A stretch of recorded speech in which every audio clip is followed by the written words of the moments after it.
Hello students, myself Dr. Amol Rahane welcomes you to the course Physics Principles and Applications for FYBSc Semester 1st Physics Paper 2 as per the revised syllabus of Savitribai Phule Pune University CBCS 2019 pattern. So, in the previous lecture, we have studied different bonding mechanisms, what is meant by a chemical bond. We have also studied the forces between two atoms. When two atoms they come closer, what are the forces and what is the potential energy, right? So, we have also studied the potential energy curve, right?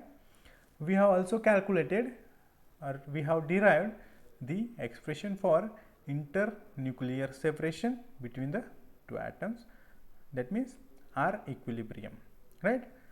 So, we are studying the third chapter physics of molecules.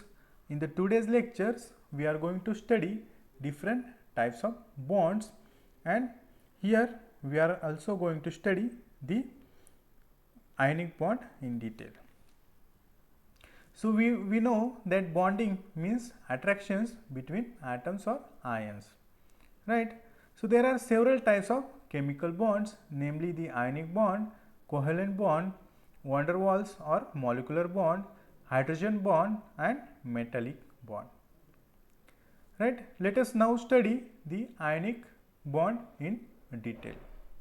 An ionic bond is a type of chemical bond which form through an electrostatic attraction between a positive ion and a negative ion, right. So, there are two ions, one is positive ion and another one is negative ion, and there is electrostatic attraction, right. We know that in electrostatics we have let us say we have a positive charge and negative charge. These two charges they attract each other.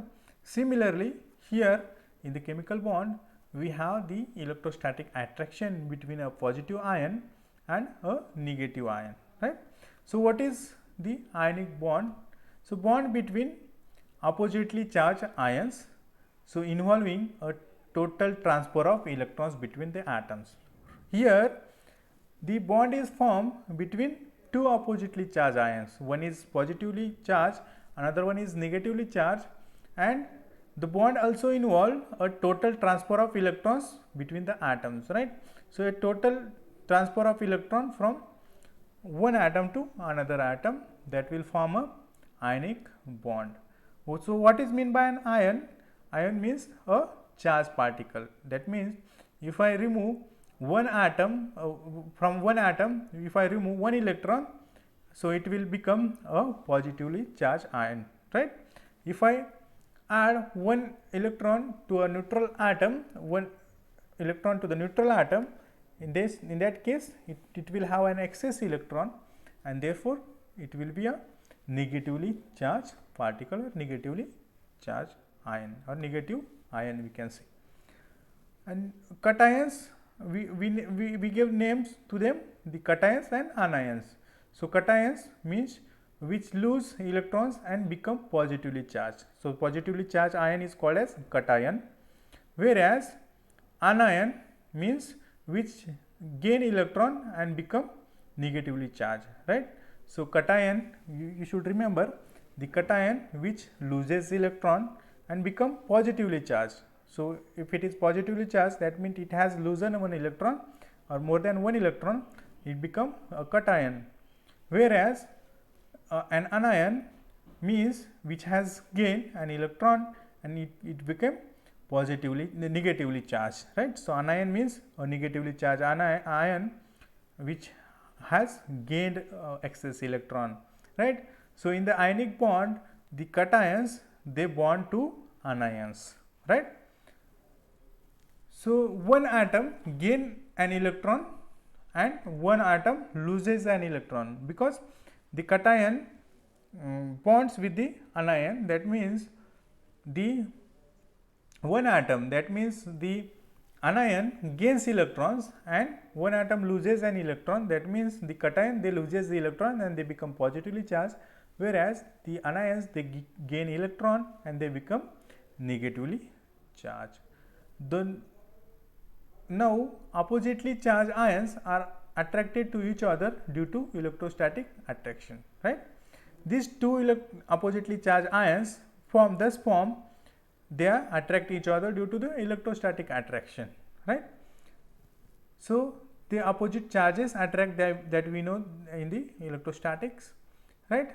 So mainly form in inorganic compounds like NaCl or KOH, etc., right? So this ionic bond is mainly formed in inorganic compounds like sodium chloride, that means salt, common salt, KOH, etc. Very strong bond between two different atoms. So it is a very strong bond between two different atoms. One has low ionization potential IP and the other has high electron affinity. That means we can have the low ionization potential. That means the cation which loses an electron, that means its ionization potential is very low. Ionization potential means the energy required to remove an electron from the atom and to make it cation or to make it positive ion, right? So it is the energy, ionization potential is the energy required to remove an electron from the atom, and if the energy required to remove an electron from the atom is low, then it can easily become positively charged ion or cation, right? Similarly, the other atom, that means the anion, has high electron affinity. So now electron affinity means the ability of the atom to attract this electron pair, or let us say the electron, towards it, right? So when the other atom which has high electron affinity, that means it has strong ability to attract the electron towards it, right? Even though it has let us say the atom, it is gaining an excess electron, but it has strong electron affinity, and because of that it will attract the electron, and in that case a very strong bond is formed, right? And therefore this ionic bond is stronger bond among all other bonds, right? So ionic bonds usually are formed by bonding between metals and non-metals, right? So metals, they lose electrons to form cations, and non-metal gains electrons to form anions, right? So the metals, they lose electrons to form cations, and non-metals, they gain electrons to form anions. So in the case of sodium chloride or NaCl, what we have is sodium is the cation, that means it is a metal atom, and chlorine is, we know that it is a non-metal, and it easily gain electron, so it form an anion, right? So the electronegativity between the metal and non-metal must be greater than 2, right? Electronegativity, that means each atom has the ability to attract electron, that is electron affinity. So this electron negativity must be less than 2, should be greater than 2. The difference between the electronegativities of each atom has electronegativity, and that value for metal and non-metal, so that difference, if it is greater than 2, in that case a strong ionic bond can be formed, right?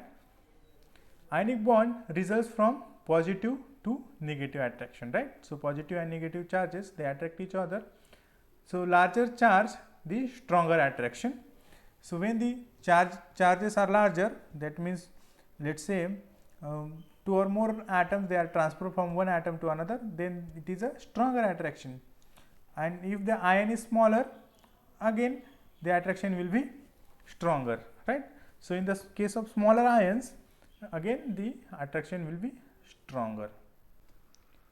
Now let us consider the formation of NaCl molecule or sodium chloride molecule.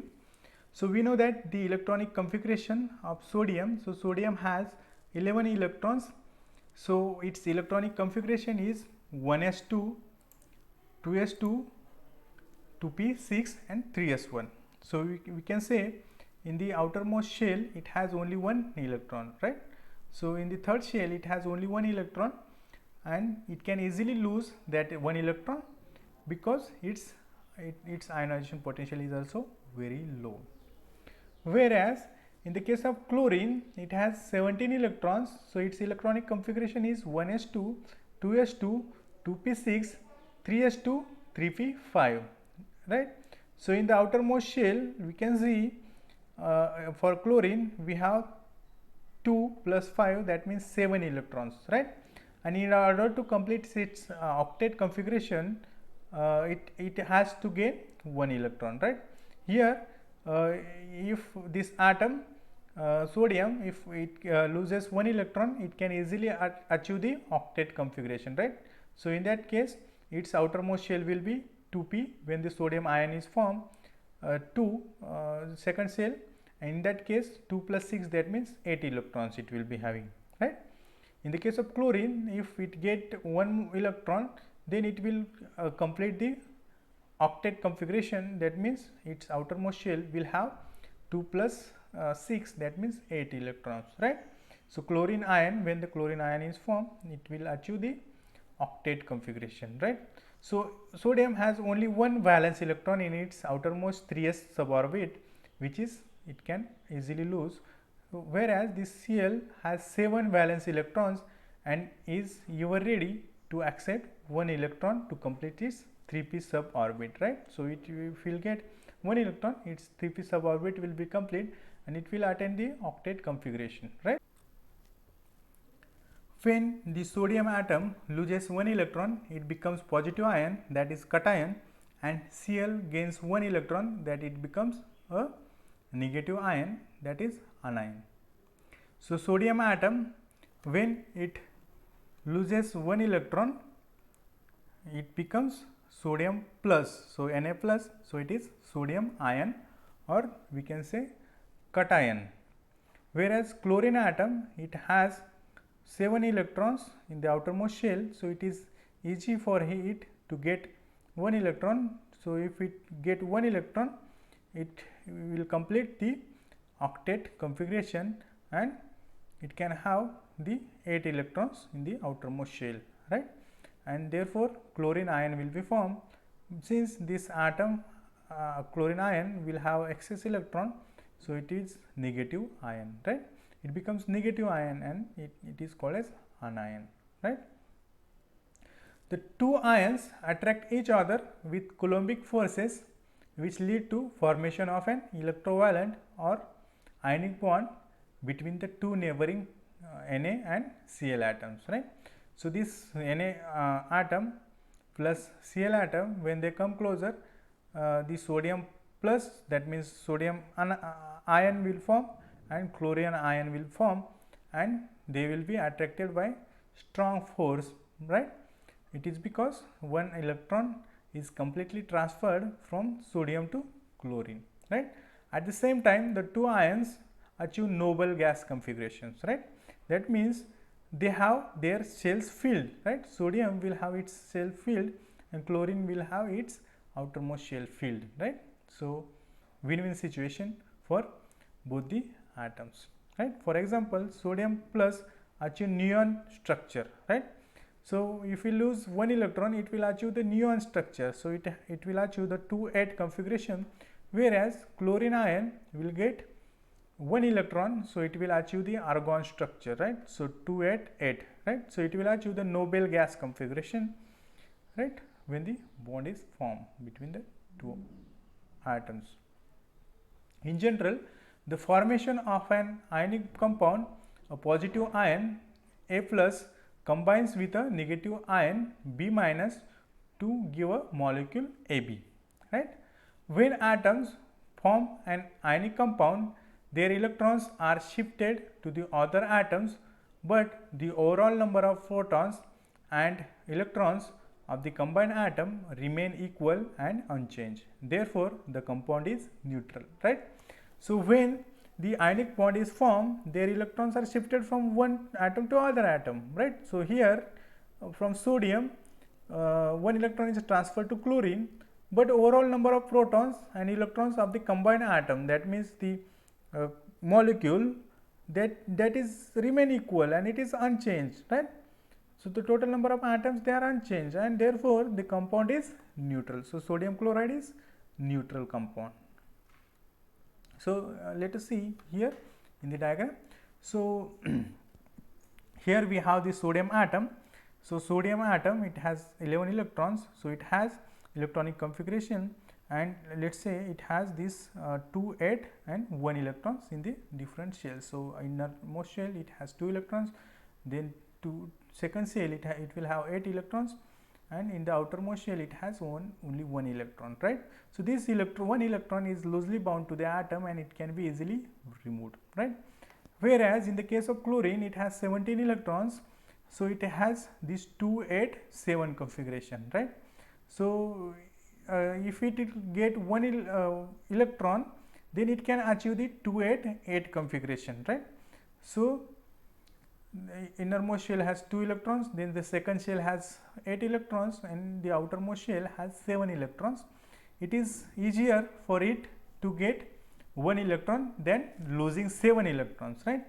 So in order to achieve, it can either get 1 electron or it can lose the 7 electrons, but which is the easier way? So easiest way is to gain 1 electron. So here we can say it is there is electron vacancy, or we can say 1 electron is absent in this atom, right? So vacancy. So now when the sodium atom and chlorine atom, they come closer, so in that case what we have is transfer of 1 electron from sodium atom to the chlorine atom, and therefore the sodium atom becomes sodium plus ion, right? So it has lose, or it has it's donated 1 electron to the chlorine ion, and it has attained the 288 configuration, 28 configuration, that means neon gas configuration. Whereas in the chlorine atom has gained 1 electron, so therefore it has attained the Cl minus ion, or we can say it has attained the argon configuration, or 288 configuration, right? So when the NaCl molecule is formed, so in this case this is sodium plus ion and this is chlorine minus ion, they come closer and the NaCl molecule is formed between them. So this is the example of sodium chloride molecule, right? Now let us study the properties of ionic bonds. The ionic bond is the strongest among all the other types of bonds. The cohesive energy is about 5 to 10 electron volt, right? So the energy is in the range of 5 to 10 electron volt, and it is the strongest bond. So cohesive energy means the energy of formation of the bond, right? It is the energy of formation. That means that much of amount of energy we need to supply externally in order to break the bond, or that much amount of energy is released when the bond is formed. So it is sometimes it is also called as binding energy, right? The ionic crystals are hard and brittle. They are hard and brittle due to very powerful electrostatic forces between the ions. Considerable energy is required to overcome these forces and break down the bonds, right? Hence they have very high melting and boiling points, right? So due to very powerful electrostatic forces between the ions, we need considerable amount of energy to overcome the forces and break down the bonds, and therefore they have high melting and boiling points. So ionic solids, they have high melting and boiling points. The ionic crystals are soluble in ionizing solvents like water and liquid ammonia, right? They are soluble in water, right? So if we have NaCl or sodium chloride, it can be easily soluble in water. So they are soluble in ionizing solvents or water and ammonia. The ionic solids are good insulators. There is no electric conductivity because the electrons are tightly bound in the field shells of the two atoms involved, right? So you can see the sodium ion has attained the Nobel configuration, and also the chlorine ion has attained the Nobel configuration. That means there are no free electrons, right? So we know that the electricity or electric conductivity is because of the free electrons. If there are no free electrons, there will be no transfer of electrons, or there is no flowing of electron, and therefore there is no current, and therefore they are electrically insulator. They are good insulator, right? However, in ionic crystals there is some charge transport by the charge ions themselves, but we have the charge ions, and now if we dissolve these ionic crystals into water or some other solvents, we can have the charge ions. So sodium plus or chlorine minus ion, they can be attracted towards the positive and negative terminal of the battery, and because of that there may be some charge transfer. But this charge transfer or this current is not due to the electron transport, but it is the transport of charge ions themselves. So we must remember this thing. In other words, the ionic ions are charge carriers, not electrons, as in the case of metals. So in the case of metals, the charge carriers are electrons. Here charge carriers are ions themselves. So since the ionic mobility increases with temperature, so with increase in the temperature, the ions, they can easily move from one place to another place. The electrical conductivity of the ionic solids also increases with temperature, right? So when the temperature will increase, the electrical conductivity of the ionic solids will be also increase, because the ions, that they can easily move with the increase in temperature. Whereas in the case of metals, it was the opposite case. So in the case of metals, what we have, the electrical conductivity decreases with increase in temperature. So temperature is increased, the electrical conductivity will be decreasing in the case of metals. But here in the case of ionic solids, with the increase in temperature, the ionic conductivity will increase, electrical conductivity will increase. So in the today's lecture, we have studied the different types of bonds, and we have also studied the ionic bond in detail. We have studied the formation of sodium chloride molecule, and we have also studied the properties of ionic compounds. In the next lecture, we are going to study the covalent bonds. Thank you.